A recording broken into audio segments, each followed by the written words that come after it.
get to some politics here, huh? Some issues, some policies. Charlie Spiering's here. He's the author of Amateur Hour, which is a book about Kamala Harris, which was very relevant and then maybe not as relevant. Now back to super relevant. Charlie, how are you, man? Hey, Mike, thanks for having me. Yeah, it's been a wild ride. Very surreal right now because I had written in my introduction what it would look like when Joe Biden and his team have to struggle with this idea that he can't go any further. And wow, it's pretty much going exactly how I predicted. And what a wild ride this year has been. What do you think? Because that's like a week into this campaign, right? This new campaign. And I don't think Republicans have found their footing yet on Kamala. What do you think we should be talking about with her?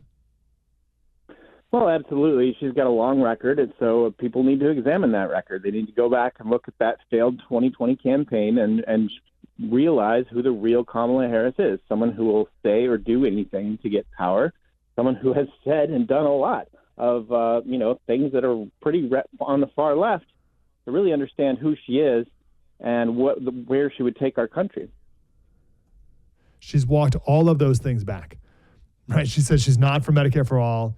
She's against bailout for rioters. She's against mandatory gun buybacks now. Did I say Medicare for all? Like she's against illegal aliens giving health. She's against all the things that she said she was for. Like all of them. So what are we to do with that? Well, yeah, I mean, certainly Republicans should point at, continue to drive that home. I mean, she's on camera saying these things, and I don't think she's on camera denying them. So until she's on camera denying them, I think there's plenty of material to talk about to sort of point at, not only where would you take this country if you were elected president, but what have you done to help our country? What did you and Biden do? That there's definitely a lot that should be talked about there. Okay, so here's my big question about her. Is she someone who is ideologically driven, or is she someone who will do or say anything it takes to advance to the next step? Yeah, absolutely. Look, the only thing she's truly ideological about is abortion rights. I think throughout her career, she's supported the idea of no limits on abortion, absolutely zero limits on abortion, and it should be up to the woman 100%. I think that's the only thing that she truly believes in.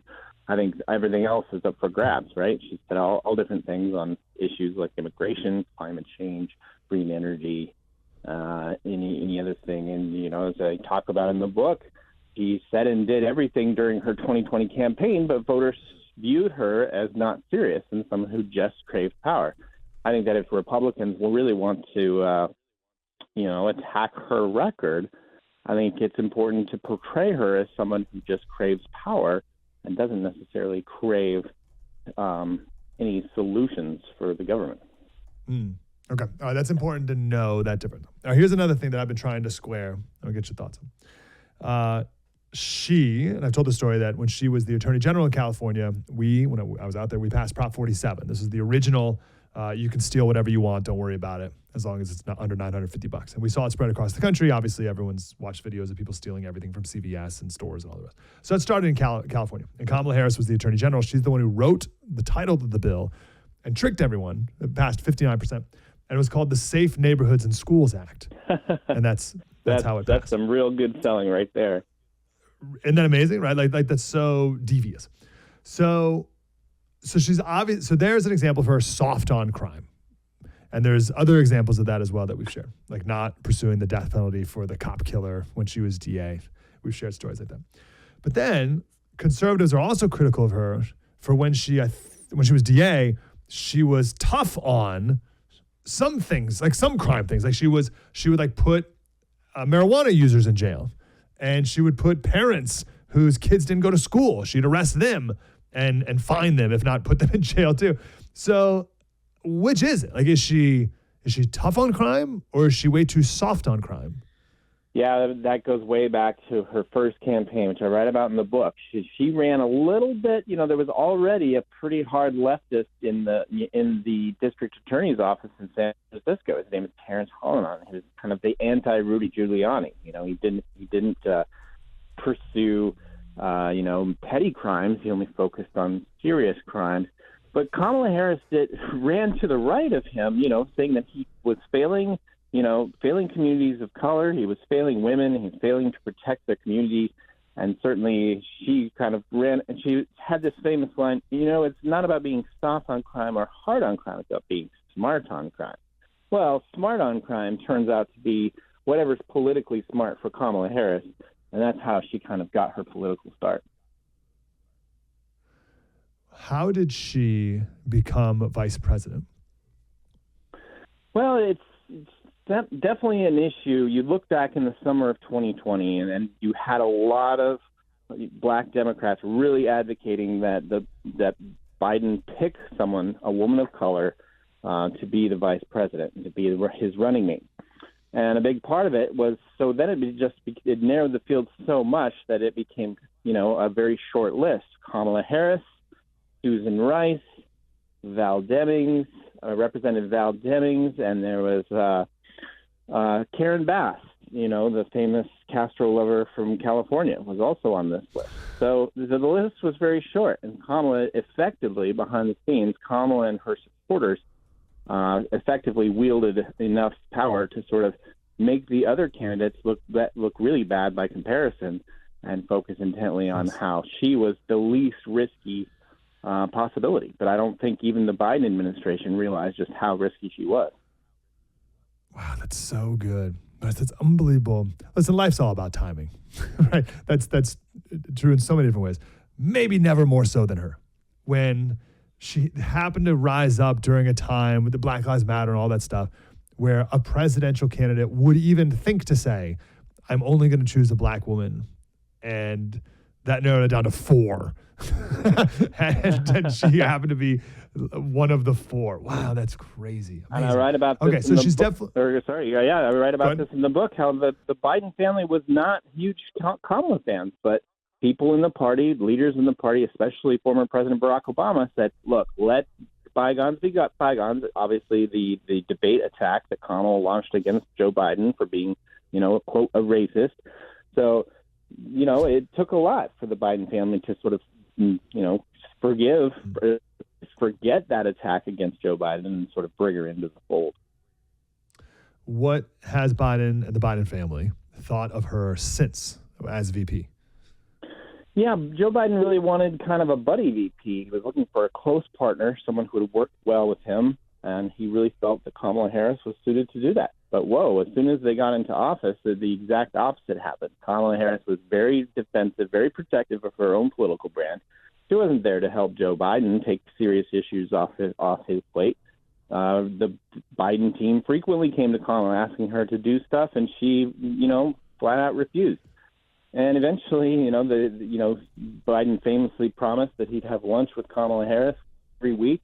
Wow, those lunches definitely tapered off as it became that Kamala was very clear that Kamala is for Kamala and has nothing to do to help you, Joe Biden. So get out of the way. And wow, that eventually came to fruition. Wow, hold on. He promised, I'm looking this up now, that he promised to have lunch once a week with Kamala?